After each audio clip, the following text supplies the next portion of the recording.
창세기 44장. 요셉은 자기 집안 일을 거두는 종에게 명하였다.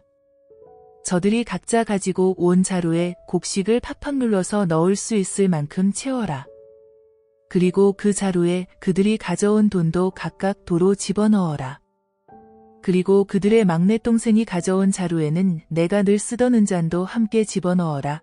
그 종은 요셉이 명한 대로 하였다. 아침 일찍 요셉의 형제들은 나귀를 이끌고 집을 향하여 길을 떠났다. 그들이 성읍에서 떠나 그리 멀지 않은 곳에 다다랐을 때쯤에 요셉이 집안일을 맡아보는 종에게 일렀다. 지금 빨리 여기서 묵었던 그 사람들을 뒤쫓아가거라.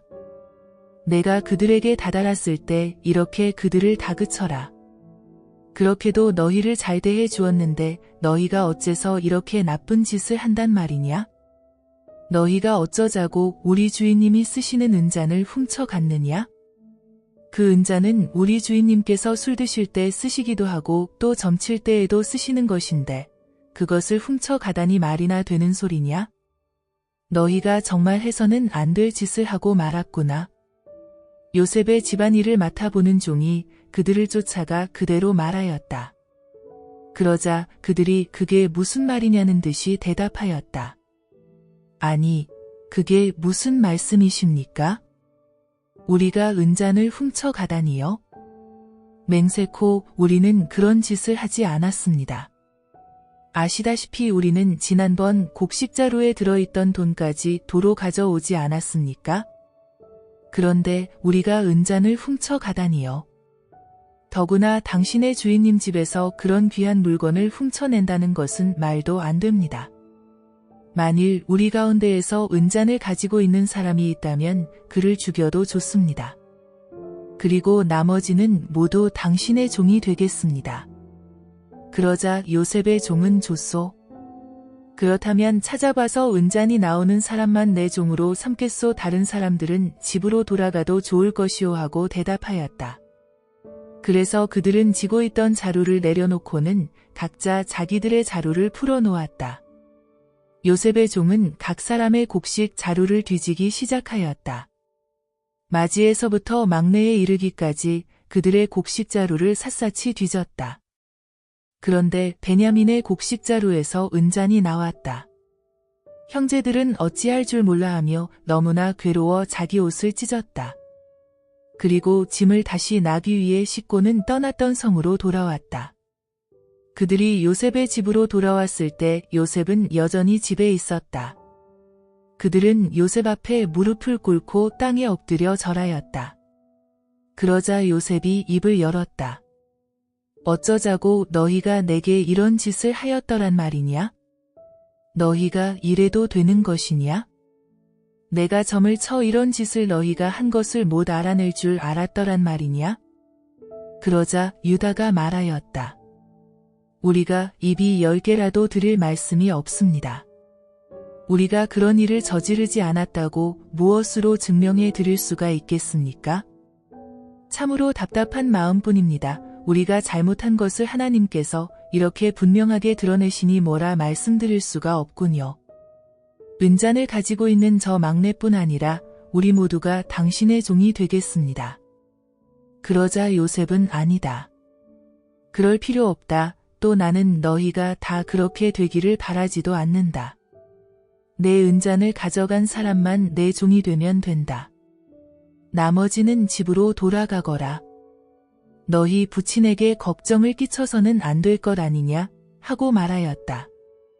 그러자 유다가 요셉에게 다가가서 애원하였다. 총리 각하, 부탁입니다. 총리 각하께 조용히 드릴 말씀이 있습니다. 허락해 주십시오. 이렇게 간청을 드립니다. 총리 각하는 그 바로와도 같이 높으신 분 아니십니까? 지난번에 우리가 이곳 애굽으로 곡식을 사러 왔을 때 총리 각하께서 물으셨지요. 너희 부친이 계시냐? 또 너희 아우도 있느냐? 하고 말씀입니다. 그래서 우리가 총리 각하께 말씀드렸지요. 예, 나이 드신 아버님이 고향 땅에 살고 계십니다. 또 막내 동생도 있습니다. 그 아이는 부친께서 늙음하게 얻으신 아이이지요. 그 아이에게는 어머니가 같은 형이 하나 있었는데 죽었습니다. 그래서 고향의 아버지 곁에 있는 그 아이가 그 어머니에게서 난 하나 남은 아이이지요. 그래서 부친께서 그 아이를 무척 애지중지하십니다. 그러자 총리각하께서 그 아이를 이리로 데려오라고 말씀하셨지요. 그 아이를 꼭 봐야겠다고 말씀하셨습니다. 그래서 우리가 총리각하께 말씀드렸습니다. 그 아이는 아버지 곁을 떠날 수가 없다고 말입니다. 그 아이를 아버지 곁에서 떨어지게 하면 우리 아버지께서 곧 돌아가실 거라고도 말씀드렸습니다. 아버지께서 그 아이를 너무 아끼시기 때문이지요. 이렇게 말씀드리자 총리각하께서는 그 아이를 이리로 데려오지 않으면 다시는 내 얼굴을 볼 생각을 말라고 준엄하게 경고하셨지요. 우리는 다시 우리 아버지가 계신 곳으로 돌아갔습니다. 그러고는 총리각하께서 우리에게 이르신 대로 우리 아버지께 다 말씀드렸지요. 얼마가 지난 뒤 우리 아버지께서 우리더러 곡식이 떨어져 가고 있으니 애굽으로 내려가 곡식을 더 사오라고 말씀하시더군요. 그래서 그랬지요. 우리가 애굽으로 내려가 곡식을 사가지고 오려면 막내 동생을 데려가야 한다고요. 막내 동생을 데려가지 않으면 애굽에서 곡식을 파는 총리각하를 배울 수 없다고요. 총리각하께서 분명히 그렇게 경고하셨다는 말씀도 덧붙였습니다. 총리각하께서 전에 우리가 애굽에 내려왔을 때 우리에게 그렇게 말씀하셨기 때문이지요. 그러자 아버지께서 우리에게 이렇게 말씀하셨지요. 너희도 잘 알다시피 내가 그토록 사랑하던 아내 라헬이 겨우 2 아들을 낳지 않았느냐? 그런데 그 가운데 한 녀석은 이미 내 곁을 떠나고 없다. 그 녀석은 밖에서 들짐승을 만나 찢겨 죽임을 당한 것이 틀림없지. 그 녀석이 집을 나간 뒤 돌아오질 않으니까 말이야.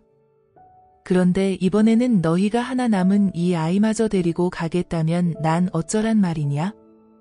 그 아이에게 무슨 일이라도 생긴다면, 혹시 어떤 화라도 당한다면 이제 세상을 뜰 날도 얼마 남지 않은 내게 그런 슬픔이 또 어디 있겠느냐?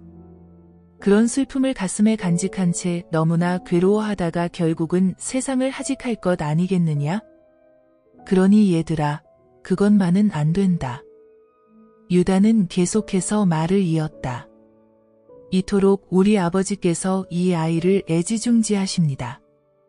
그러니 설령 우리가 아버지가 계신 고향으로 곡식을 사가자고 돌아간다 해도 우리가 이 아이와 함께 오는 것을 아버지께서 보시지 못한다면 아버지께서는 너무나 큰 충격을 받으셔서 곧 세상을 뜨실지도 모릅니다. 우리 아버지는 머리가 하얗게 쓸 정도로 나이 드셔서 이 아이와 같이 돌아가지 않으면 아버지께서 충격을 받으셔서 금방 돌아가실지도 모르겠습니다.